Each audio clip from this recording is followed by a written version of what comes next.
Restoring old steam toys, a small brass traction engine. Fixing the wonky wheels was a simple job. How I repaired the chimney cap, which required a careful approach to the job, as did realigning the crankshaft bearing. Owing to the impact damage that this model had by falling off the shelf maybe more than once, both of the wheels weren't straight. This was quite a simple fix. The axles weren't actually bent. What was damaged was the firebox, which needed to be straightened, and to do this I had to tighten the wheels up first. This was a simple, stress-free job, but I had to think about this problem. The chimney cap has been damaged and it's very thin to start with, so how am I going to fix this? It's quite badly dented on both sides. I think the first thing to do is to clean up the cap so I can see what I have to work with. Getting rid of the 44 years of dust in the top of the cap definitely had to be done. This was the easy part. I just used an old toothbrush that I keep in the workshop. It soon got rid of all the dust, and now I can move on to the repair. If I try and beat this end back into shape, I'm sure it's going to crack because it's very thin, so I need to anneal it. I have to be very careful with this job. First of all, I don't want to overheat it because it's very thin, and if I use a bigger blowtorch it will probably melt the cap. Currently, I'm taking my life into my hands by using this small Far Eastern blowtorch, which regularly bursts into flames without any provocation. What I'm trying to do is heat the flange at both sides to a dull red heat. Once I've done this and let the part cool naturally, then the brass will be annealed and much easier to bend.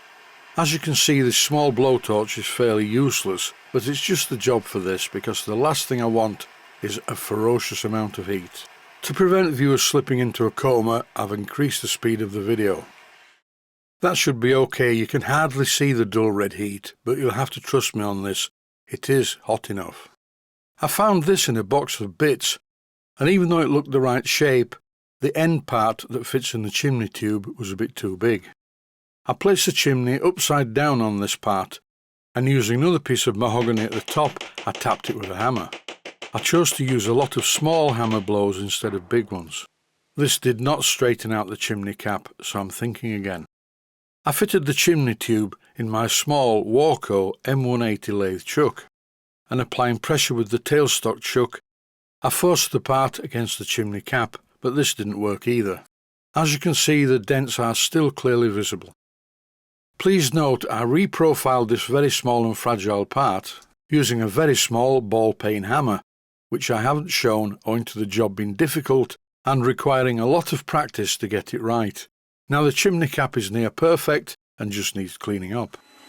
I'm using a piece of 400 grade wet dry sandpaper folded into a tube, and I'm keeping my hands well away from this chimney cap because it's sharp enough to do a lot of damage. I really didn't want to show the beating out of the chimney cap using a small ball peen hammer, because if you haven't done this kind of thing before, you would just wreck it. You have to have a touch like a midwife. In no time at all, the chimney cap looked better than it's ever looked in the past. I frequently changed the position of the piece of wet dry sandpaper, and eventually the finish internally and externally was fine. I also need to clean up the chimney tube all the way down, so after doing this, I pulled the chimney tube further out in the chuck and used a piece of Scotch-Brite to clean it up, followed by using the Scotch-Brite in the end of the chimney cap. Can you see how far my fingers are away from this job? This is essential. I'm still a keyboard player and I need my fingers for doing that.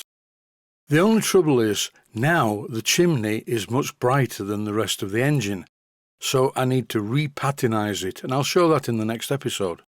It's a simple and much easier job than you think. In this clip, I'm cleaning up the chimney using some Brasso wadding, followed by polishing it with a piece of cloth. Here's a before and after sequence. This is before, and this is after a considerable improvement. I could have used a piece of brass bar the same diameter as the chimney cap and machined it into a new chimney, but I don't want to do that. I want this to be a sympathetic restoration. I'm not going to polish up the main body of the traction engine either. I prefer it to look as old as it actually is. Here I'm just showing how long the traction engine is, just over 6 inches. The parts are very small, and here I'm repositioning the bearing in the plumber block. I sat the plumber block on top of a socket just about the right diameter, and the socket was on top of a piece of mahogany to stop me from damaging the bench. This clip is in slow motion, and I'm using another piece of mahogany at the top and hitting it with the hammer.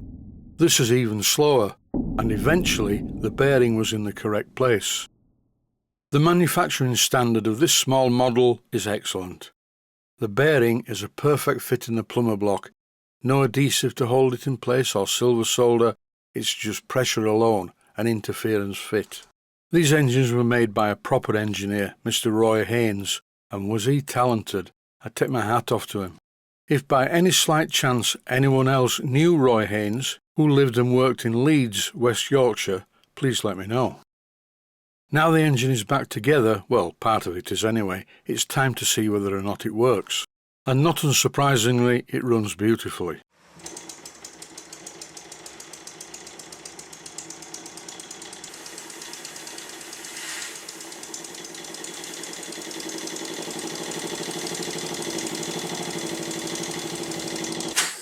It was difficult holding the piece of silicone rubber in place, so I had a rummage about in a box and found a piece of pipe that fitted into the hole.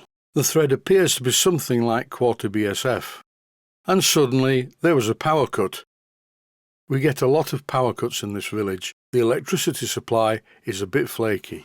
Over time I bought no less than 7 battery backup uninterruptible power supplies. I even have one on my Xbox Series X, so I don't lose any game data. The power is still off, but thankfully it's daylight, so I'll carry on. The occasional beeps that you can hear are the UPS units telling me there isn't any mains electricity.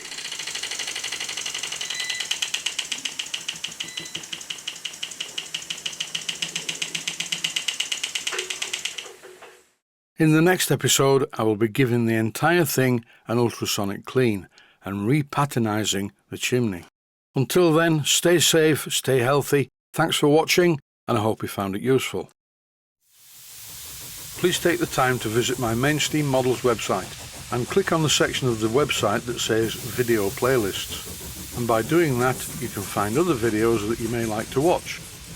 And by using the playlists, you can actually watch the videos back to back.